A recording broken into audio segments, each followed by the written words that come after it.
찬양이 너무 좋죠? 네.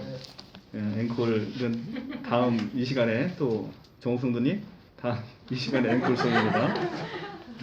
우리가 이제 늘상 그 강의 때 많이 말씀드렸던 거죠. 우리가 천국이라는 것이 죽어서 가는 곳이 아니라 내 주 예수 모신 곳이 그 어디나 하늘나라라고 지금 이 내용은이 은총 입어 438장 찬양인데요. 그렇죠. 이게 우리가 주님을 모시고 사는 이곳이 바로 천국이고 또 이곳에서 천국을 누리며 사는 것이 얼마나 중요하고 기독교의 핵심 가치인지를 여러분들이 다시 한번 이 찬양을 통해서 느끼셨으면 좋겠습니다. 자, 오늘 마가복음 6장 6절부터 시작하도록 하겠습니다. 마가복음 16번째 시간이고요. 기억이 나시는지 모르겠습니다만 지난주에 우리가 마가복음에서 했던 것이 예수님께서 이제는 공생의 사역 중에 이제는 마지막으로 고향을 방문하시고 이제 십자가를 지시고 이제 죽으러 가시는 그런 여정 가운데 마지막으로 고향을 방문하십니다. 그 제자들을 동행하시고 가셨는데 고향에서 보기 좋게 예수님께서 거절당하시고 배척당하시는 그런 모습을 지난 시간에 우리가 같이 살펴봤습니다. 오늘은 6장 6절 두 번째 단락부터 보도록 하겠습니다. 오늘 본문의 내용도 6장 6절 그 두 번째 구절부터 13절까지 제자들을 파송해서 제자들이 전도하고 귀신을 쫓아내는 그런 사역을 하는 모습이 보여집니다. 그리고 그 사이에 6장 14절부터 29절까지 사이에 세례 요한의 죽음에 대한 이야기가 이야기 속 이야기로 등장을 합니다.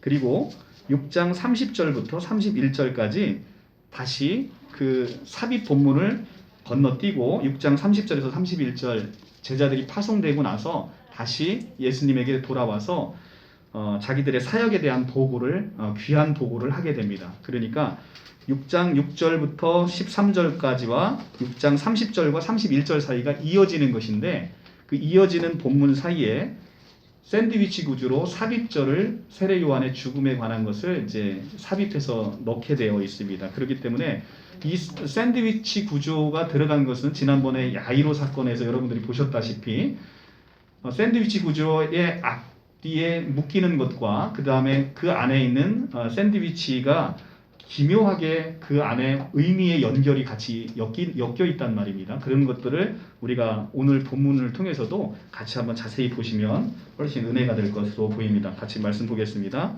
이에 모든 촌에 두루 다니시며 가르치시더라.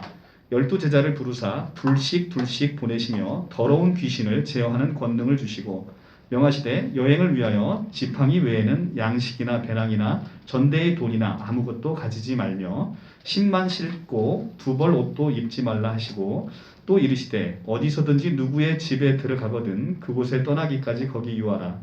어느 곳에서든지 너희를 영접하지 아니하고 너희 말을 듣지도 아니하거든 거기서 나갈 때 발 아래 먼지를 털어버려 그들에게 증거를 삼으라 하시니 제자들이 나가서 회개하라 전파하고 많은 귀신을 쫓아내며 많은 병자들에게 기름을 발라 고치더라. 자, 오늘 13절까지 읽고 그 다음에 30절로 넘어가서 가운데는 샌드위치 구조니까요. 30절로 넘어가서 읽겠습니다. 사도들이 예수께 모여 자기들이 행한 것과 가르친 것을 낱낱이 고하니 이르시되 너희는 따로 한적한 곳에 가서 잠깐 쉬어라 하시니 이는 오고 가는 사람이 많아 음식을 먹을 겨를도 없음이라. 아멘. 자, 오늘의 이 본문의 내용 사이에 이제 세례 요한의 죽음이 샌드위치로 14절부터 29절까지 놓여 있습니다. 오늘은 앞절만 먼저 하도록 하겠습니다. 6장 6절 그 두 번째 단락에 이에 모든 촌에 두루 다니시며 가르치시더라 라고 하는 것은 이미 장소적인 배경이 바뀌어 있습니다. 지금 예수께서는 자기 고향인 나사렛에서 가셔서 배척받으셨기 때문에 배척당하신 후에는 고향 나사렛을 떠나신 거예요. 거기서는 더 이상 어떤 능력을 행하실 수가 없었다라고 5절에 나와 있습니다. 거기서는 아무 권능도 행하실 수 없어 이렇게 되어 있습니다. 그렇기 때문에 지금 6장 6절 두 번째 단락에서 모든 촌에 두루 다니시며 가르치시더라 라는 것은 고향 나사렛을 떠나서 다시 갈릴리로 오셔서 갈릴리를 두루 다니시면서 제자들을 파송하셨다라는 이 장소적 배경이 이미 바뀌어 있는 상태입니다. 방랑설교가 예수께서 이제 공적 활동의 새로운 단계를 착수하기로 하셨던 겁니다. 당신의 방랑의 12명의 제자들이 그것을 자신이 하던 것을 이어받도록 그렇게 하시기로 결정하신 것이고 갈릴리 모든 마을에 제자들을 보내기로 한 것입니다. 이 보냄이야말로 예수 홀로 하시던 일을 여러 제자들이 동시에 함으로써 하나님의 나라 사역을 공간적으로 확장시키는 것이죠. 또 이 제자들의 보냄이야말로 스승이 하던 일을 제자들이 하고 또 그들의 제자들이 하고 이렇게 반복하여 계승함으로써 하나님의 나라의 사역을 시간적으로도 확장하는 것입니다. 그것을 그 시간적 확장 속에 바로 오늘 지금 우리의 모습이 함께 클로즈업 돼서 함께 보이시면 훨씬 더 은혜가 될 것입니다. 예수께서 제자들을 둘씩 묶어서 보내십니다. 마치 그들이 바닷가에서 처음 예수께 부르심을 받을 때 둘씩 쌍으로 불린 것 기억하시죠? 함께 둘씩 쌍으로 불리셨단 말입니다. 전통적으로 유대인들에게 있어서 두 사람의 증언이 일치할 때만 법적의 효력을 갖도록 그렇게 유대 율법에 정해져 있습니다. 신명기 19장 15절에 나와 있죠. 어떤 일을 확정할 때는 한 사람의 증언으로는 하지 말라는 겁니다. 반드시 두 사람이 일치된 증언을 할 때 그것을 사실로 확정하라라는 유대 율법에 있습니다. 이런 전통적인 유대 율법 아래 초대교회는 두 사람씩 짝이 돼서 다니면서 하나님의 말씀을 전파하도록 그렇게 했습니다. 그래서 이것이 우리가 이제 사도들의 행전을 기록한 사도행전에 보면 자세히 나와 있는데 8장 14절에 베드로와 요한이 함께 다녔고요. 13장 2절에 바나바와 사울, 그리고 15장 39절에 바울과 실라, 이렇게 두 사람이 항상 짝지어서 다니는 것을 볼 수가 있습니다. 이것이 바로 이런 전통 하에서 지금 우리나라 한국에서도 들어온 몰몬교도들 보면 남자 두 명이서 깔끔하게 양복 차려입고 꼭 둘씩 다니죠. 그 둘씩 다니는 게 그게 신명기 19장 15절에 근거해서 유대 율법에 반드시 두 명 이상씩이 같은 증언을 하도록 되어 있기 때문에 그런 전통에서 그렇게 생긴 것입니다. 이것이 바로 이제 요한계시록에서 나타나는 요한계시록 11장의 두 증인으로 나타나는 사건인 거예요. 그래서 갑자기 성경을 생뚱맞게 증인이 막 바뀌는 게 아니란 말입니다. 증인이라는 것은 어떤 것을 증거하는 사람을 증인이라고 하지 않습니까? 그런데 우리가 얘기하는 성경에서 얘기하는 증인이라 하면 뭘 증거하는 사람이겠습니까? 예, 그렇죠. 예수 그리스도의 죽으심과 부활 사건을 증언하는 사람이 바로 증인입니다. 그러니까 사도행전 1장 8절에 오직 성령이 너에게 임하시면 너희가 권능을 받고 예루살렘과 온 유대와 사마리아와 땅끝에 이르러 내 증인이 되리라 라고 얘기를 하십니다. 내 증인이 되어지는 거예요. 거기서 내 증인이라 하면 바로 예수 그리스도의 증인이 되는 거죠. 그래서 예수 그리스도의 증인이 되는 사람을 우리는 성경에서 증인이라고 얘기하는데 그 증인이 요한계시록에 가면 요한계시록 11장에 두 증인으로 나타나는 거예요. 근데 이제 요한계시록에 워낙 상징이 많고 환상이 많이 나오니까 그 두 증인을 엉뚱하게 이만이나 홍종교로 이렇게 얘기하는 것을 많은 사람들이 20만이 넘는 사람들이 아멘하고 순종하는 이유는 증인이 뭐에 대한 증인인지를 우리가 고민을 못 해봤다는 얘기입니다. 그죠? 그러니까 그 두 증인이 그렇게 나타날 수가 없는 거예요. 그러니까 두 증인은 요한계시록에 나타나는 두 증인은 교회 공동체의 다른 말인 거예요. 그러니까 예수 그리스도의 죽으심과 부활함을 증언하는 사람이 교회 말고 또 어디 있겠습니까? 교회 공동체가 오직 그 일을 감당하게 되는 것이죠. 그래서 요한계시록의 두 증인은 교회를 상징하고 있는 것이다 라는 것이 보편적인 해석이고 누구나 그렇게 정통교회에서는 그렇게 해석을 하고 있습니다. 자, 이제 하나님의 나라를 이제 제자들이 전파를 하고 귀신을 내쫓으면서 많은 병자들을 고치게 됩니다. 12절부터 13절 제자들이 나가서 회개하라고 전파하고 많은 귀신을 쫓아내며 많은 병자들에게 기름을 발라 고치더라. 자, 제자들이 이렇게 많은 능력을 행하고 있습니다. 마찬가지로 오늘날 증인된 교회도 역시 이제 예수로 말미암아 하나님의 나라를 선포하고 예수를 증거하고 많은 역사를 이루어 나가야 되는 그런 사명이 우리에게 주어졌고 또 그런 권능이 우리에게 주어졌다는 겁니다.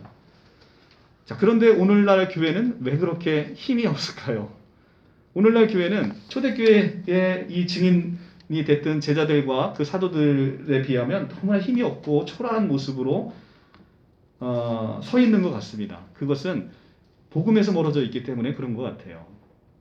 대부분의 교회 이제 교회 오래 신앙생활 하신 분들도 잘못된 신앙 가치관이나 잘못된 교리에 많이 젖어드셔서 사실은 저는 이제 이단 사역자지만 이단 사역자를 넘어서 사실은 이단에 대한 공부를 오래 했습니다만 이단 얘기는 별로 하고 싶은 얘기가 별로 없어요. 그러니까 우리 것을 온전히 알면 그냥 이단들은 저절로 무엇이 잘못됐는지가 그냥 보이거든요. 근데 제 얘기를 처음에 들었을 때 많은 분들이 생전 처음 본다는 사람들이 너무 많아요. 그래서 이제 이것이 내 얘기가 아니라 내 얘기는 신뢰성이 없지 않습니까? 뭐 전도사 나부랭이가 무슨 힘이 있겠어요? 아무것도 없죠. 그런데 그런 얘기를 복음서에서 이제 나 혼자 얘기한 게 아니라 초대교회부터 이런 얘기들 이레네우스라든지 뭐 아타나시우스라든지 아니면 아우구스티누스라든지 아주 교회 역사에 굵직굵직한 한 획을 남긴 사람들의 저서를 보여주면 비로소 사람들이 이런 것이 있었구나라는 걸 비로소 공감을 하고 그때 눈을 뜨게 됩니다. 그러니까 그런 얘기들을 한 번도 들어본 적이 없는 거예요. 그러니까 아까도 너무 쉽게 얘기했던 우리 정욱 성도님이 찬양했던 천국이라는 개념, 우리가 죽어서 간다라고 생각하는 것이 우리 많은 성도님의 보편적인 관념이에요. 그러다 보니까 천국을 죽어서 간다라는 생각을 하게 되면 반드시 따라오는 게 뭐가 있냐면 펠라기우스적인 사고, 즉 우리의 노력과 우리의 열심으로 우리가 천국에 들어가는 것에 대한 생각을 하지 않을 수가 없는 거예요. 천국을 죽어서 가게 되면 죽기 전까지의 나의 공로와 나의 노력과 나의 신앙심과 나의 믿음으로 내가 구원으로 이르게 된다라는 생각을 갖지 않을 수가 없는 거죠. 그게 이제 5세기 때 나타난 펠라기우스적인 사고거든요. 그 예수님의 공로는 그럼 어디로 가는 거예요? 예수님의 공로는 그런 펠라기우스적인 사고를 할 때 우리가 예수님의 공로를 은혜를 누릴 수가 없는 거죠. 모든 것은 그리스도께서 거저 이루신 모든 은혜 가운데 우리가 구원에 이미 이르렀고 구원에 이미 이르렀다고 많은 성경에서 구원과 관련된 것의 대부분의 것들은 전부 다 과거형 또는 현재 완료형으로 기재되어 있는 걸 여러분들이 눈으로 보시고도 그걸 깊이 살펴보지 않으시면 잘 느끼실 수가 없습니다. 너희는 그 은혜에 의하여 믿음으로 말미암아 구원을 받았으니 라는 그 받았으니의 시제에 명심해 보지 않으면 여러분들이 자꾸 우리가 죽어서 가는 천국만을 상정한다는 것이죠. 그러니까 그러다 보면 내 모습을 보는 거죠. 내 모습을 보면 나는 이렇게 죄인이고 이렇게 초라한데 내가 과연 천국에 갈 수 있을까라는 생각을 누구나 갖게 되어 있어요. 그것이 바로 우리의 어떠함에 우리의 구원의 조건이 달려있는 게 아니라고 성경은 계속 얘기를 하고 있는 것이죠. 우리는 비록 죄인이지만 그리스도로 말미암아서 이미 우리에게 주어진 천국, 그것을 우리가 이 땅 가운데서 감사함으로 누리며 사는 것, 그래서 그 감격으로 사는 것이 바로 기독교의 핵심적인 가치고 복음의 핵심적인 메시지다라는 것입니다. 자, 그런데 우리가 이제 그런 교회에게 있어서 지금 제자들과 마찬가지로 많은 권능이 주어져 있습니다. 감히 사탄이 이 교회를 침범하지 못하도록 하나님께서 많으신 권능을 줬는데 우리가 그 권능이 우리가 복음을 제대로 가르치지 못하고 제대로 전하지 못하기 때문에 힘없이 무너지고 있는 것이다 라는 것입니다. 자, 그래서 우리가 무엇보다도 바른 복음을 아는 것이 중요한 때이다. 그리고 또 우리가 그런 분별이 있어야만 지금 많이 변질되고 있는 그 복음에 대한 것에 여러분들이 굳건히 설 수가 있습니다. 우리가 이제 보통 우스갯소리로 많이 합니다만 예수께서 부활하셔서 지금 살아계시는데 그분이 다시 오셔서 교회에 와서 이렇게 설교를 하면 저분이 누구신지도 모르고 그분이 참 이단 소리를 들을 만큼 그러니까 보통 우리가 다 듣고 있었던 말씀하고 너무나 변질되어 있다라는 얘기들을 많이 하고 있습니다. 그러니까 우리가 이 바른 복음에 바로 설 때 그 은혜가 충만히 넘칠 줄 믿습니다. 자, 다시 본문으로 돌아가서 이제는 하나님의 말씀 그리고 하나님의 나라의 도래에 대해서 전하는 제자들에게 여행을 떠난 제자들에게 엄한 분부가 내려집니다. 먼저는 행색의 지침이 내려집니다. 행색의 지침으로 내려지는 게 8절에 자, 지팡이 외에는 양식이나 배낭이나 전대의 돈이나 아무것도 가지지 말고 신만 신고 두 벌 옷도 입지 말라 하시고. 자, 지금 허락된 게 뭡니까? 지팡이, 그 다음에 단벌 옷, 그 다음에 신 한 켤레. 이게 지금 허락이 되어 있어요. 자, 그 외에는 양식, 배낭, 전대, 이걸 지갑이라고 할 수도 있고요. 돈이나 아무것도 가지는 것이 금지되어 있습니다. 왜 이렇게 금지가 되어 있을까요?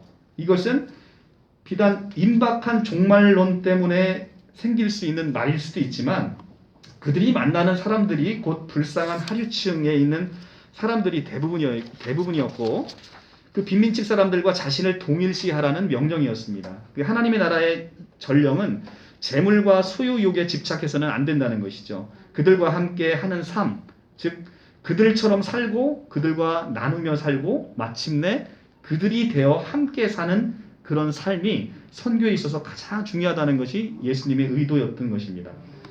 또한 예수의 제자들은 양식을 금지시킴으로써 당장 다음 끼니를 보장받지도 못하게 하셨습니다. 그들의 굶주림과 취약성에 그들을 굶주림과 취약성에 노출시켜 버린 것이죠. 더욱이 배낭을 금지시켜서 바로 코앞에 닥친 일까지도 미래를 위해서 준비하지 못하도록 그렇게 만드셨습니다. 이것은 하나님의 공급하심에 대한 절대적인 확신과 믿음을 요구하고 있기 때문입니다. 하나님께서 먹이시고 마시게 하시는데 무엇이 걱정이겠냐라는 취지죠. 하나님께서 나의 보호자시니까 내가 가진 것이 없으나 모든 것을 다 소유하고 모든 것을 다 공급받고 모든 것을 그 안에서 안식을 누리는 우리 자신을 그 안에서 발견할 수 있게 된다는 것입니다. 이것이 바로 제자들에게 주어진 명령이고 그것은 사실은 하나님이 모든 것을 책임지겠다라고 하는 하나님의 약속인 것이죠. 그래서 사도 바울이 고린도 후서에서 그런 우리의 실존에 대해서 얘기를 하고 있습니다. 고린도 후서 우리가 6장 9절의 말씀을 한번 볼까요? 고린도 후서 6장 9절의 말씀 291쪽입니다. 신약 291쪽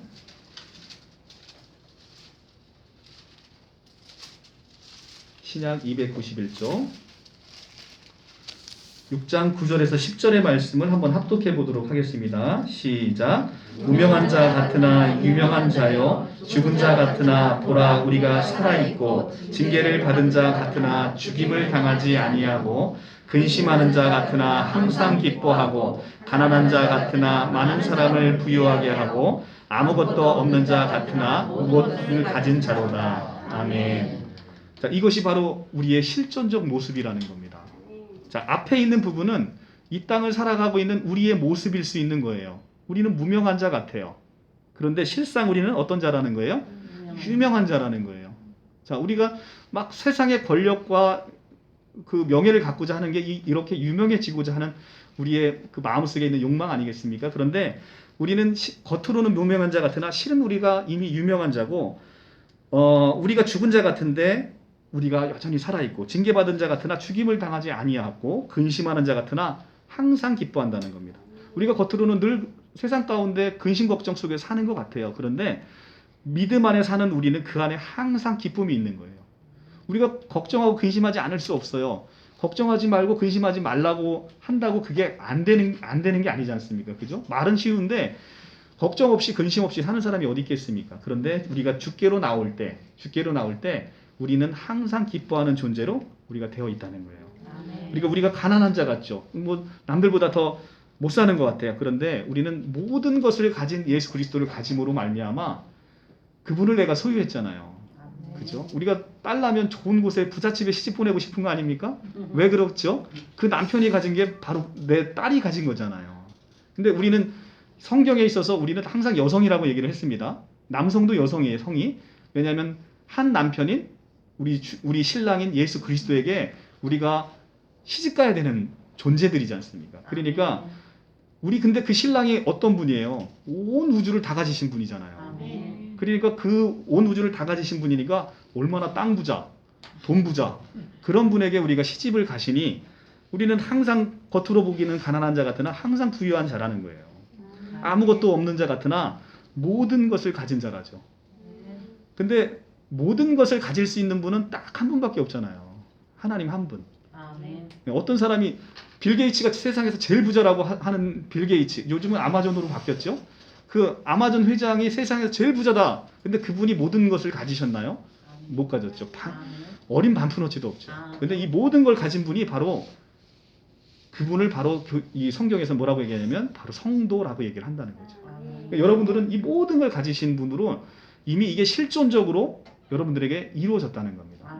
그래서 요한계시록의 강해를 제가 이제 하면서 요한계시록에 이렇게 반복해서 계속 보여지고 있는 모습을 제가 설명드렸는데 2, 3장에서 이 땅에 고난받는 교회, 지상의 교회. 지상의 교회는 지금 도미티아누스 황제로부터 아주 엄격하게 지금 고난받고 핍박받고 있는 많은 그리스도인들의 모습이 요한계시록에 보여지고 있어요.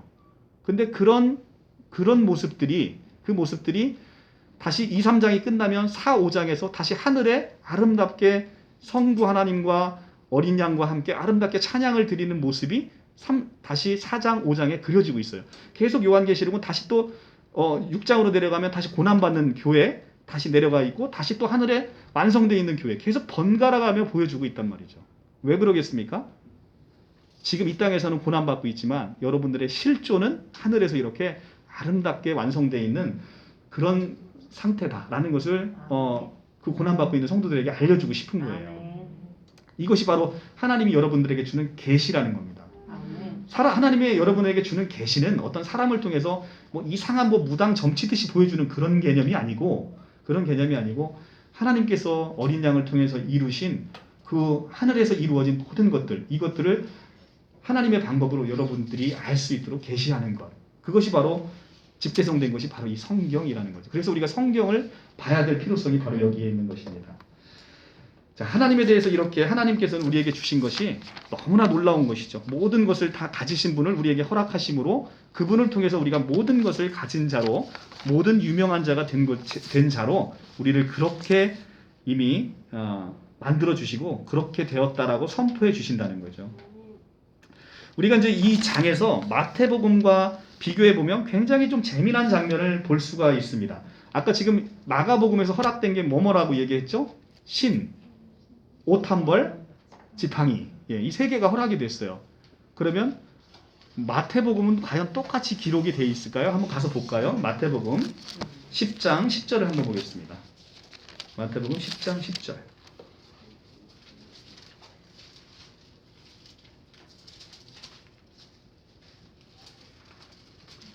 마태복음 10장 10절, 14절. 10장 10절 함께 봉독하겠습니다. 시작. 여행을 위하여 배낭이나 두벌 옷이나 신이나 지팡이를 가지지 말라. 이는 일꾼이 자기 먹을 것 받는 것이 마땅함이라. 아멘. 자, 신이나 지팡이가 여기는 허락이 돼 있어요? 허락되지 않았어요? 허락되지 않았습니다. 마찬가지로 누가복음 9장 3절과 10장 4절에서도 지팡이와 신발이 금지되어 있습니다. 그런데 마가복음은 유독 그것이 지금 허락되어 있습니다. 자, 우리는 이 성경의 모순을 어떻게 이해를 해야 될까요? 혹자들은 성경을 모르시는 분들은 성경이 이렇게 모순된 거 봤을 때는 성경이 엉터리다, 성경이 거짓이다 이렇게 주장하시고 싶은 분들이 있을 겁니다. 그런데 그것은 성경을 몰라도 너무 모르시는 분이고요.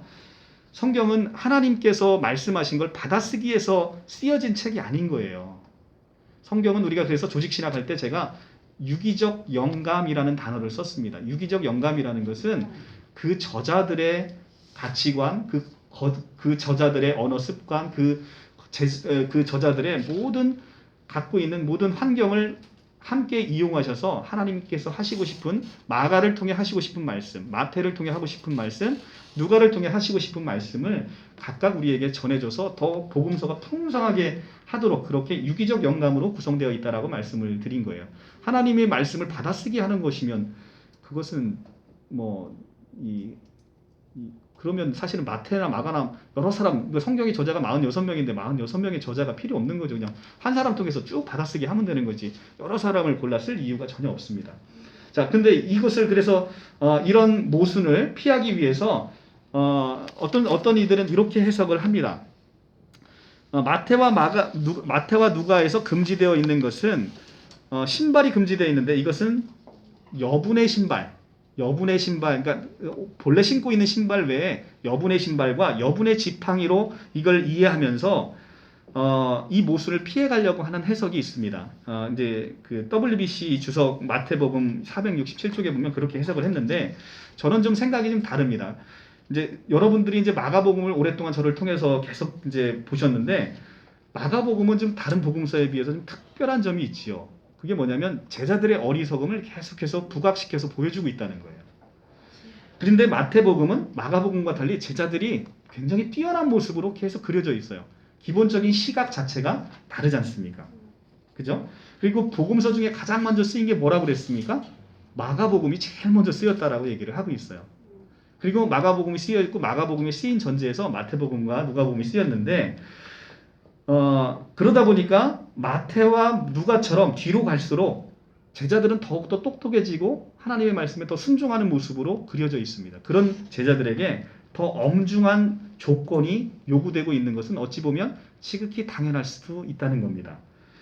제자들의 영적인 인식을 보는 저자들의 차이에서 이런 그 본문의 차이, 그 신발과 지팡이에 대한 부분에 차이가 발생한 것이 아닌가라는 제 개인적인 생각이 좀 듭니다. 마가는 늘 어리석은 제자들로, 마태는 늘 믿음을 보이는 제자도로 그려져 있기 때문에 마태와 누가에서는 좀 더 엄격한 요청의 믿음이 더 요구되고 있고 그것이 제자들을 통해서 받아들여지지 않았나라는 생각이 듭니다.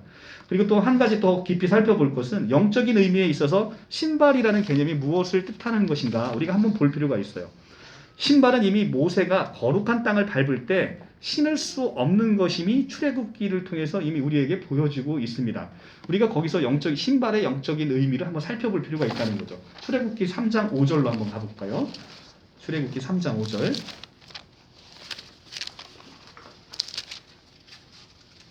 출애굽기 3장 5절의 말씀. 84쪽 구약 84쪽.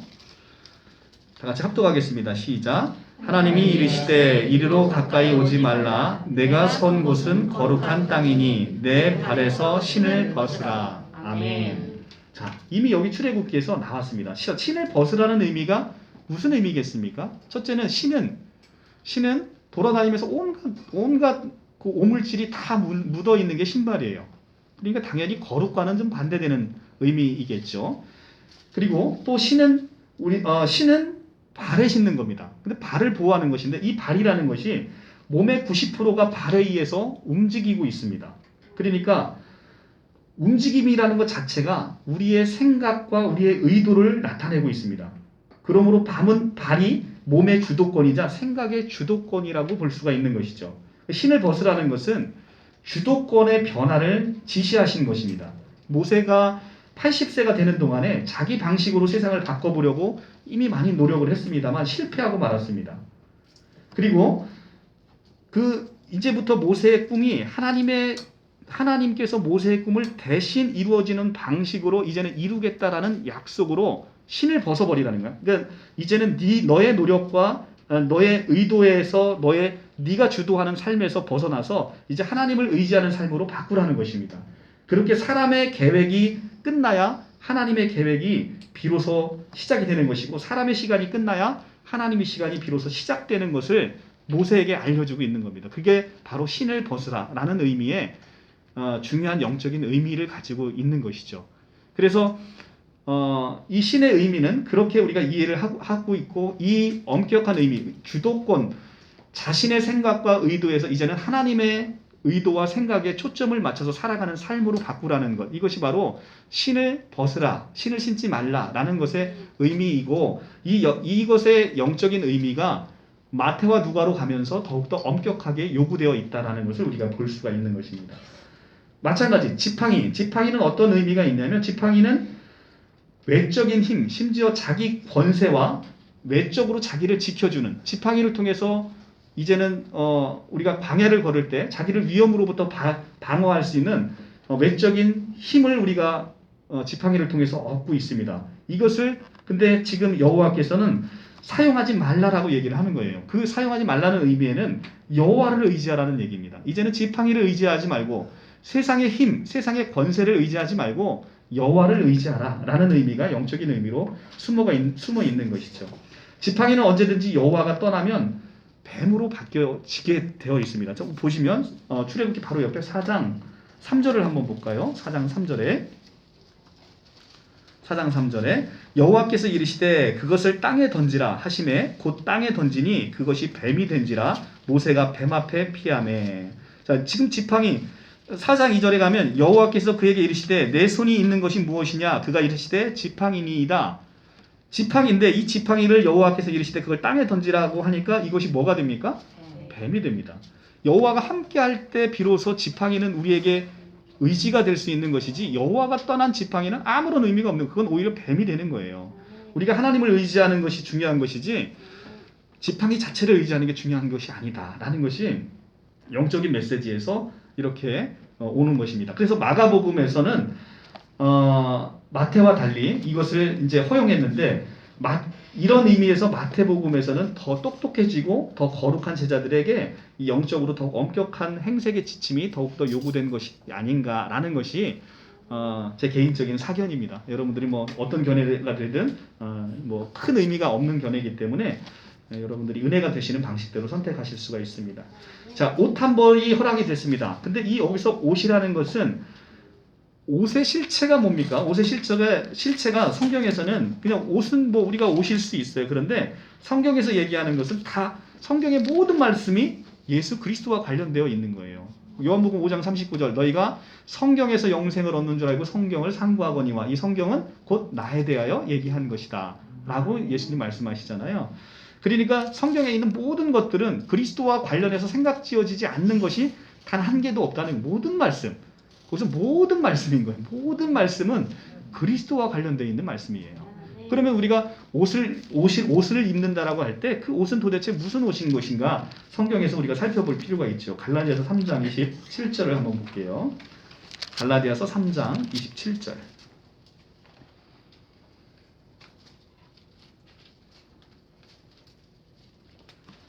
(306조) 신약 306조 3장 27절 합독하도록 하겠습니다. 시작.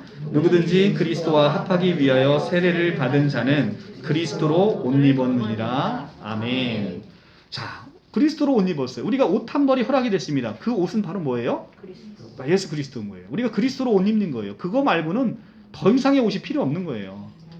우리가 두 벌, 세 벌 좋은 옷으로 루이비통, 구찌로 다 계속 다 사는데 그것은 세상 것이라는 것이죠. 물론 그런 옷도 필요해요. 우리에게 필요합니다. 그런데 정작 우리에게 꼭 필요한 옷 한 벌은 어떤 옷입니까? 바로 예수 그리스도라는 거죠. 예수 그리스도로 옷 입지 않고 세상 옷만 잔뜩 입어봐야 아무런 의미가 없는 거예요. 그리스도로 옷 입는 것이 우리에게 정말로 필요하다라는 것을 오늘 말씀을 통해서 가르쳐주고 있습니다. 자, 마가복음 다시 돌아와서요.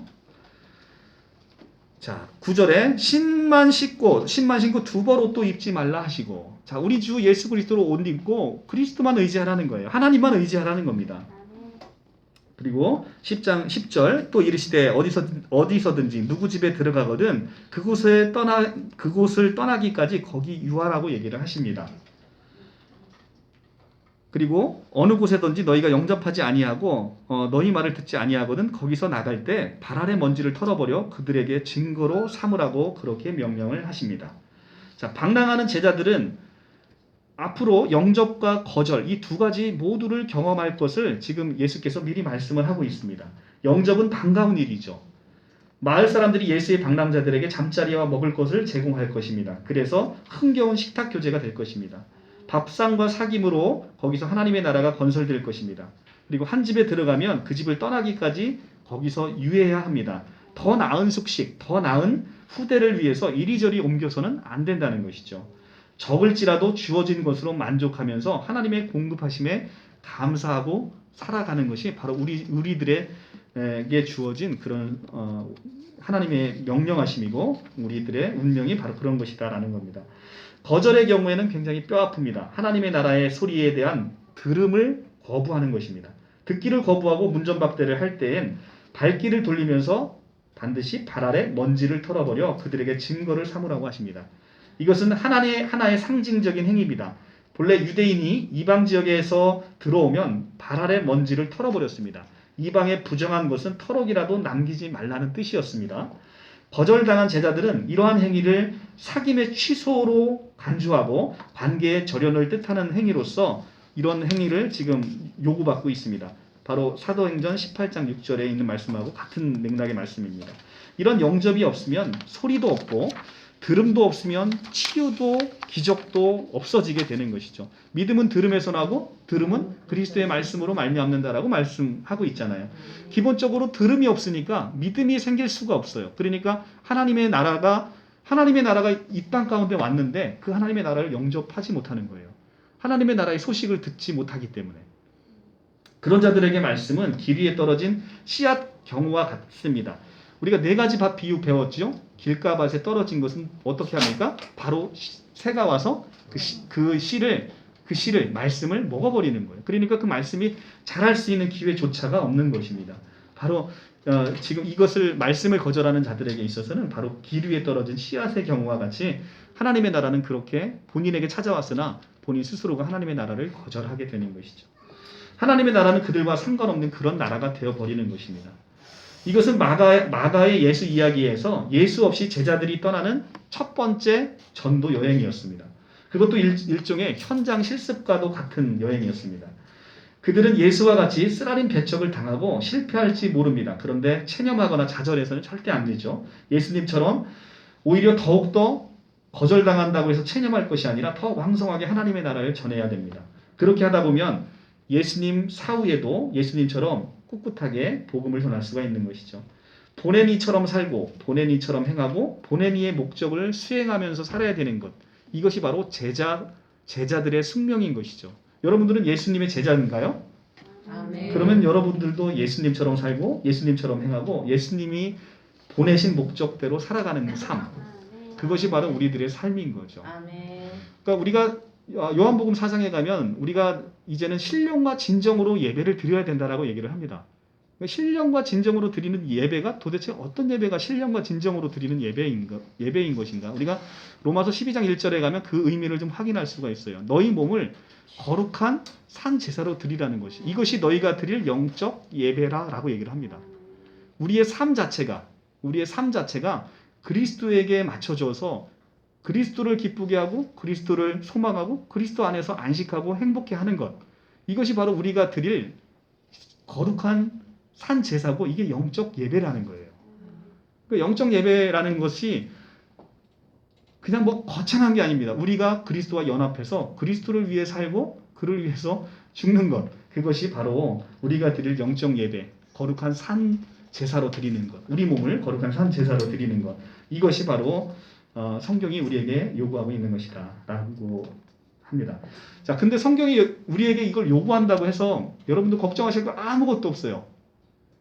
성경에서 우리에게 요구합니다만 요구하는 그 자체는 우리에게 그만한 힘을 주시고 또 실제 그것을 이루시는 분은 누구라는 거예요? 예, 주 예수 그리스도께서 우리 안에서 그 일을 이루어 나가겠다라고 얘기하시는 게 바로 새 언약의 핵심적인 메시지인 거예요. 그 주체가 여러분이 주체가 돼서는 여러분은 옛 언약의 사람으로 다시 전락해버리는 것이죠. 그리고 은혜에서 끊어진 자라고 갈라디아서에서 사도 바울이 강하게 여러분들을 질책하고 있습니다. 여러분들이 할 수 있는 것이 아니라는 거죠. 내가 그리스도와 온전히 연합돼서 그분을 누리고 그분과 하나 됐을 때 비로소 우리가 이룰 수 있는 예배, 바로 그것이 우리 영적 예배다라고 얘기를 하는 겁니다. 자, 제자들은 이제 나가서 세례 요한과 예수님이 했던 것처럼 회개를 선포합니다. 하나님의 나라가 가까이 왔다. 회개하고 하나님을 믿으라라고 회개를 선포하고 있죠. 그리고 많은 귀신을 쫓아내고 많은 병자를 치유를 합니다. 예수가 12사람을 세운 이유가 바로 당신이 하던 일을 그 제자들에게 맡겨서 널리 함께 제자들과 일하고 또 길이 계승되도록 제자들을 세우신 것이죠. 공간적으로 확대하시고 시간적으로 확대하는 것입니다. 육신의 몸을 갖고 예수께서 이 땅 가운데 오셨기 때문에 이제는 그 일을 우리에게 맡기시고 우리에게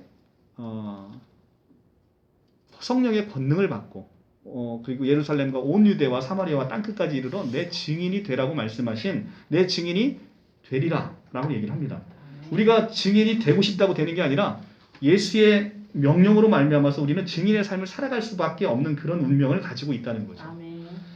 자, 그래서 사도행전 1장 8절의 말씀에 그 뒤에 맨 끝에 수로를 보면 우리가 이제 그 읽기는 그렇게 읽는데 항상 머릿속에 내가 증인이 돼야 되겠다라는 생각을 많이 해요. 증인이 되어라가 아니라 증인이 되리라예요. 그죠? 이게 영어로 보면 수동태입니다. 수동태. 내 증인이 되리라. 그러니까 우리가 안 되고 싶다고 안 되는 게 아니라는 거예요. 여러분들의 운명은 주 예수를 사랑하고 주 예수를 전하는 운명으로 그런 인생을 살아갈 거라는 거예요. 얼마나 이게 놀라운 복음의 메시지예요.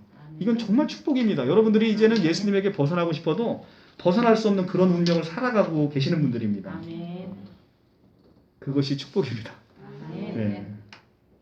예수는 몸소 하나님의 나라를 선포하셨고 귀신을 직접 쫓으신 바 있죠. 마가복음 1장 39절에서. 이후에 예수는 선포와 축기의 사역을 감당할 수 있도록 특별히 12명을 세우셨습니다. 이제 예수는 하나님의 나라를 선포하고 그 귀신을 쫓아내도록 12를 이제 보내신 겁니다. 12는 성경에서 12는 굉장히 중요한 의미가 있다라고 제가 말씀을 드렸어요. 구약의 야곱의 12아들이 있고 신약의 예수님의 12 제자가 있습니다. 이 12과 12는 우연이 아닌 거예요.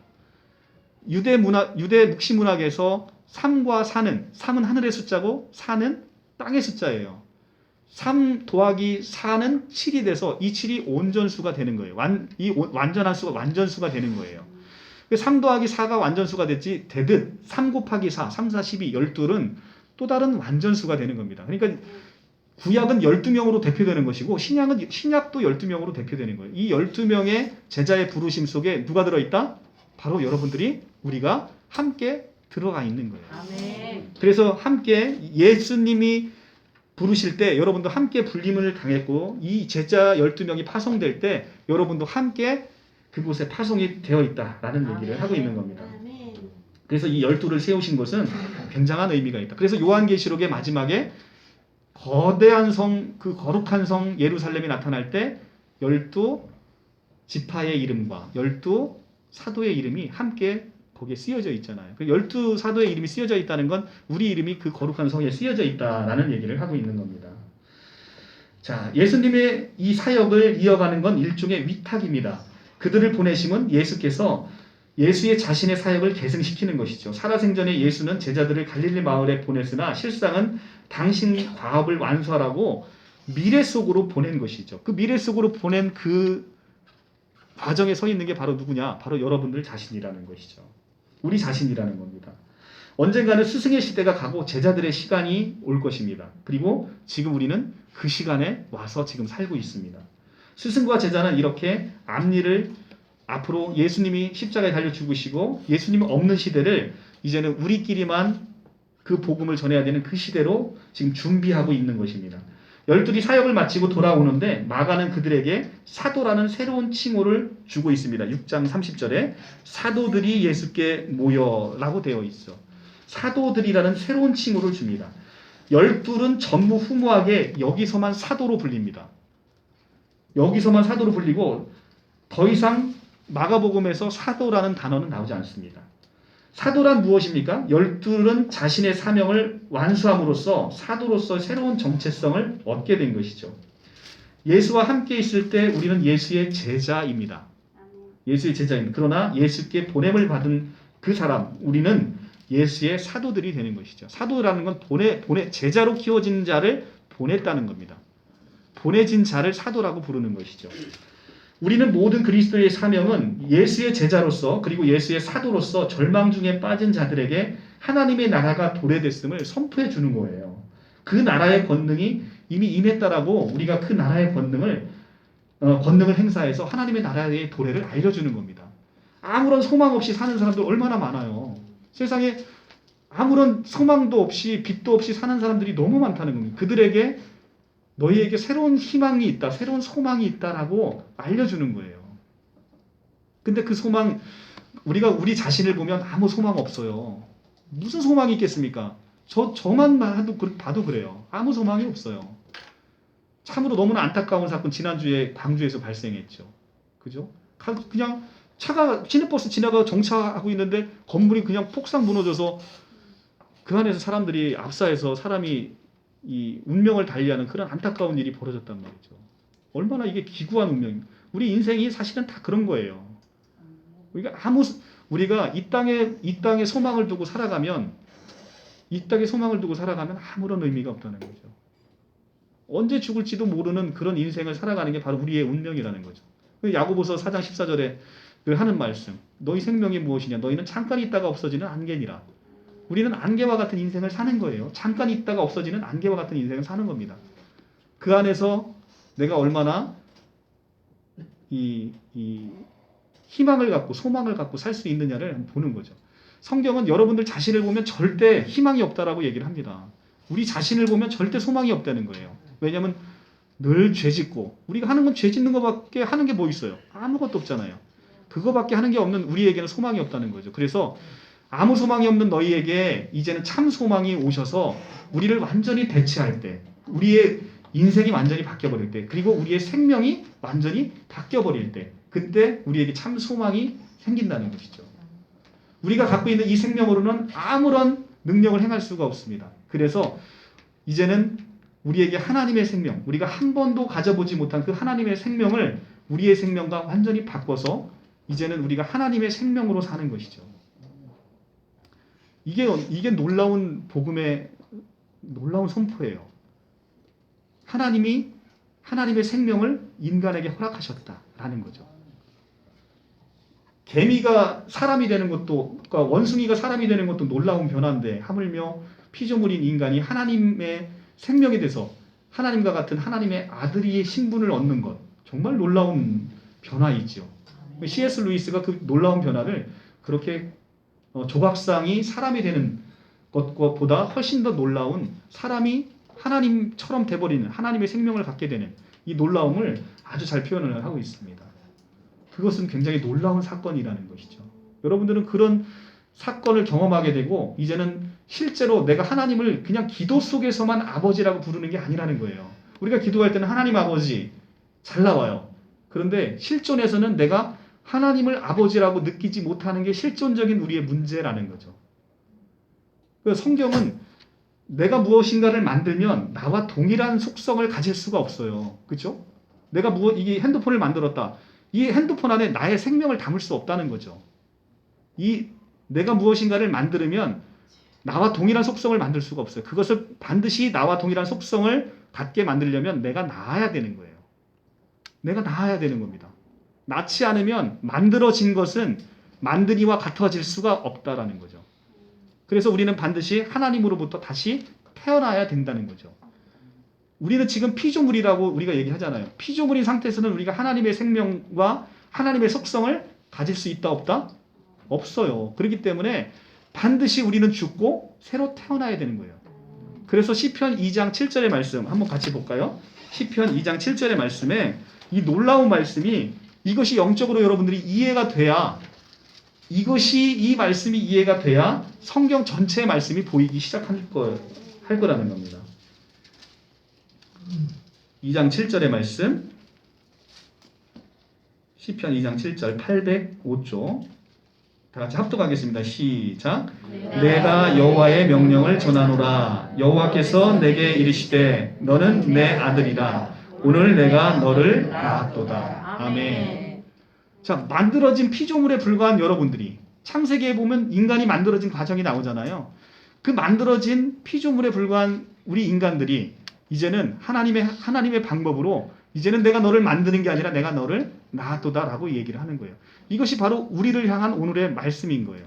하나님이 낳으셨으니 하나님의 모든 속성이 그대로 우리에게 있겠어요, 없겠어요? 당연히 있는 거죠. 내가 아들을 낳았는데 내가 낳았는데 강아지 생명이 거기 들어갈 수는 없잖아요. 내가 낳으면 나의 생명이 들어가듯 하나님이 낳으셨으니 하나님의 생명이 들어가는 거예요. 근데 그 하나님의 생명은 우리 생명과는 너무나 질적으로 다른 영원히 꺼지지 않는 생명이요. 모든 존귀와 위엄과 머리대심과 찬양이 그 안에 잔뜩 담겨있는 너무나 고귀한 생명. 그 생명이 바로 우리에게 담겨져서 우리의 생명이 하나님의 생명으로 바뀌어버렸다. 이것이 성경이 얘기하는 예수 생명, 영원한 생명, 바로 새 생명. 이것을 우리가 하나님께서 우리에게 허락하신 생명이라는 겁니다. 자, 이 놀라움이 그러니까 여러분들은 지금 어떤 생명을 갖고 있는 거예요? 하나님의 생명을 갖고 계신 거예요. 그러니까 이걸 전하셔야죠. 이거는 여러분들이 누군가에게 전하기만 하면 그 사람에게 이 어마어마한 생명이 전해진다는 거예요. 그러니까 이 어마어마한 생명, 자기 가장 소중한 오늘 우리 아기가 와서 찬양했는데 얼마나 귀여운지 몰라요. 이 아이에게 하나님의 그 놀라운 생명이 여러분만 갖고 있어서는 되겠어요, 안 되겠어요? 내 모든 소중한 가족에게 다 주고 싶은 거죠. 아멘. 내 소중한 모든 사람에게 이 생명을 내가 그냥 무한히 퍼져서 줄 수 있는 생명이라는 거 아닙니까, 이게. 그래서 여러분들이 이 생명을 아깝게 생각하지 마십시오. 이 생명은 여러분들이 얼마나 마르지 않는 생명수와 같다는 거예요. 이것은 아무리 퍼져도 여러분이 퍼준다고 여러분께 없어지는 게 아닌 거예요. 아멘. 세상의 돈은 내가 누군가에게 퍼주면 없어져요. 그죠? 그런데 하나님의 생명은 퍼주면 퍼질수록 그 생명이 더 풍성하게 아멘. 남는다는 거죠. 아멘. 그것이 성경에서 우리에게 주는 놀라움이라는 겁니다. 자, 그래서 이렇게 예수께서 받은 사람을 이제는 사도라고 이제 칭하면서 이들이 와서 예수님께서 돌아와서 사역 보고를 하고 있습니다. 우리들 모든 그리스도의 사명은 예수의 제자로서 그리고 그리스도의 사도로서 절망 중에 빠진 사람들에게 이 하나님의 나라, 이 하나님의 생명, 영원한 생명을 전하는 것이 우리의 숙명이고 우리의 운명이고 우리의 주어진 놀라운 사명이다라는 것입니다. 인간의 존재를 억압하는 모든 악마적 권세를 깨트리고 인간을 사탄으로부터 해방시켜 인간답게 살 수 있는 권능, 그것이 바로 지금 여러분들에게 주어졌다는 거예요. 실제 마귀는 여러분들이 가면 벌벌 떤다는 거예요. 왜냐하면 여러분이 뭐 무서워서 떠는 게 아니라 여러분 안에 있는 하나님의 생명, 하나님의 권능으로 인해서 마귀들이 벌벌 떤다는 거예요. 근데 나는 내가 얼마나 무림의 고수인지 몰라요. 그러니까 누굴 만나면 겁나는 거예요. 일단 쫄아. 쪼는데 여러분들은 여러분들의 그 권능이 얼마나 놀라운지를 몰라서 그래요. 아멘. 마귀가 보고 벌벌 떤다는 것이죠. 아멘. 이러한 권능이 우리에게 힘이 주어졌다라고 얘기합니다. 요한계시록에 가서 그 부분을 확인하겠습니다. 요한계시록 11장. 요한계시록 11장 3절부터 409쪽.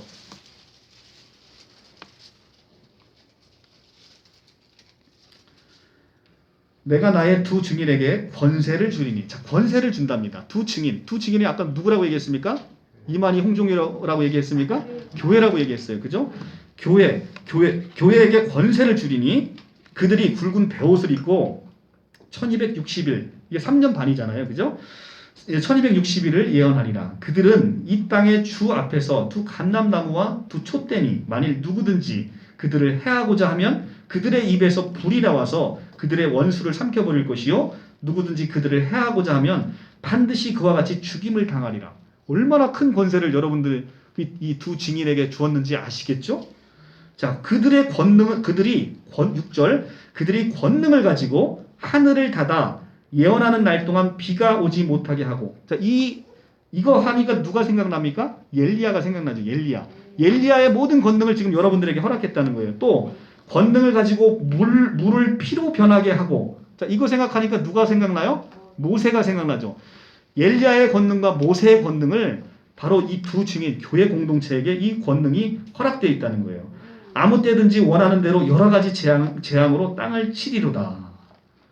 자, 봐, 이 놀라운 엘리야와 모세의 권능, 이 권능조차도 이미 교회 공동체에게 허락되어 있다는 겁니다. 우리가 이 권능을 마음껏 예수 이름으로, 오늘 오전 설교 목사님 말씀에서도 그죠? 핵심적인 포인트가 바로 그거 아니었습니까? 예수의 권능, 예수의 이름을 사용해야 그 권능이 나타나죠. 아멘. 여러분들이 그 권능을 사용하시기 바랍니다. 아멘. 자, 오늘의 말씀은 마가복음 이제 말씀 맺겠습니다. 자, 이렇게 해서 예수님들의 제자들이 보내심을 받았고 돌아와서 사역 보고를 했습니다. 근데 그 사이에 한복판에 바로 삽입절이 들어가 있죠. 거기에 바로 세례 요한이 잔치, 헤롯 안티파스가 여는 그 잔치상에 세례 요한이 목베임을 당해서 세례 요한의 목이 바로 쟁반에 올려져서 잔치상에 올려지는 그 비극적인 사건이 한복판에 간주곡처럼 심어져 있다는 겁니다. 왜 그럴까요? 왜 그럴까요? 이 삽입절은 분명히 그것을 둘러싸고 있는 것과 의미에 굉장한 상통이 있다라고 제가 말씀드렸어요. 그것은 바로 제자들은 지금 이렇게 예수의 권능을 받아 성공하는 전도를 하고 왔습니다. 그런데 세상이 그런 세상만 있지 않다는 것을 우리에게 보여주고 있는 거예요. 세례 요한같이 결국은 너희도 이렇게 혹독하고 정의롭지 못한 세상에서 살아야 되고 그 세상에서 너희가 하나님의 나라를 전해야 된다라는 것. 그리고 끝내는 너희 목숨도 세례 요한과 같이 순교할지 모른다라는 이들의 운명에 대한 운명의 동일시를 지금 이 샌드위치 구조를 통해서 여러분들에게 보여주고 있는 거예요. 마치 이것이 제자들에게만 이런 모습으로 보여지는 게 아니라 오늘날을 살아가고 있는 우리의 모습도 함께 이 안에 보여져 있다는 거예요. 우리가 지금 복음 전해야 되는 세상, 그리고 우리가 사는 세상은 그렇게 녹록하고 정의롭지만 못한 세상에서 우리가 살고 있다는 겁니다. 악인이 춤추고 악인이 늘 잔치상에서 세례 요한의 목을 베는 그런 세상에서 우리가 살고 있다는 겁니다. 그러니까 정신 차려서 깨어있지 않으면 늘 우는 사자와 같이 덤벼드는 마귀에 우리가 늘 당할 수밖에 없는 그런 세상에서 너희가 복음을 전하는 것이다 라는 것을 이 삽입절을 통해서 간주곡처럼 이들의 운명을, 세례 요한의 운명과 제자들의 운명을 동일시하고 있는 겁니다. 실제 제자들의 운명은 그렇게 됐죠. 실제 제자들의 운명은 12제자들이 다 모두가 비참하게 세상을 떠났어요. 그죠? 세상을 떠났습니다. 근데 우리는 성경은 그들의 삶을 복되다라고 얘기를 합니다. 예수 믿고 복 받는 것이 결코 우리가 세상에서 누리고 있는 그런 복을 받는 것이 아님을 알 수가 있죠. 우리가 세상의 모든 것을 가지신 분, 그분을 소유함으로 말미암아 이제는 세상의 모든 것을 가지는 것, 이것이 바로 기독교가 얘기하는 진리의 핵심, 복음의 바로 핵심이 바로 그런 것으로 되어 있는 겁니다. 자, 세례 요한의 운명이 간주곡처럼 들어 있습니다. 그들과 우리의 사역 가운데 나타날 고난받는 현실이 있음을 지금 마가는 보여주고 싶은 거예요. 예수와 함께 있는 제자일 때는 늘 기쁨과 축제뿐입니다. 그런데 보냄받은 존재로 세상에 나아갈 때 그 나라의 도래를 우리가 선언할 때 각양각색의 악마적인 권세가 우리에게 대들 것이고 우리는 그들을 깨트리며 해방을 선포할 때 지금 바로 세례 요한과 같이 고난과 고독 그리고 환난과 핍박이 있음을 보여주고 있는 것입니다. 어쩌면 그것이 우리의 운명일지 모른다는 것을 마가는 그 얘기를 지금 우리 독자들에게 해주고 싶은 겁니다. 하지만 우리의 발은 성령의 권능을 받아 증인의 삶을 살아서 주의 길을 예비하는 것, 이것이 우리의 숙명이고 사명이라는 것이죠. 바로 하나님께서 바로 우리가 준비한 그 길을 따라서 바로 하나님이 오실 것이다. 다시 하나님께서 마라나타 하실 것이다. 라는 것이 마가복음이 우리에게 주는 아주 핵심적인 메시지입니다. 마가복음 1장 2절에서 3절 말씀 읽고 마치도록 하겠습니다. 마가복음 1장 2절에서 3절의 말씀. 자, 같이 합독하겠습니다. 시작. 선지자 이사야의 글에 보라, 내가 내 사자를 내 앞에 보내노니 그가 내 길을 준비하리라.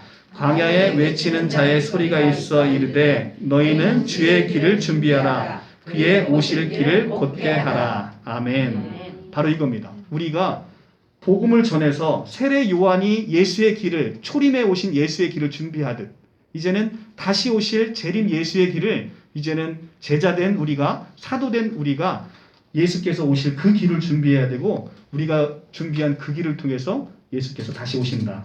그리고 하나님께서 우리를 그 영광의 길로 지금 길을 만드는 자로 하나님께서 우리를 초대하신 것이고 그 거룩한 길로 여러분들이 초대받았으니까 이제는 그 영광된 길로 우리가 함께 나아가자라는 것이 마가의 핵심적인 오늘의 본문의 메시지가 아닌가 생각이 듭니다.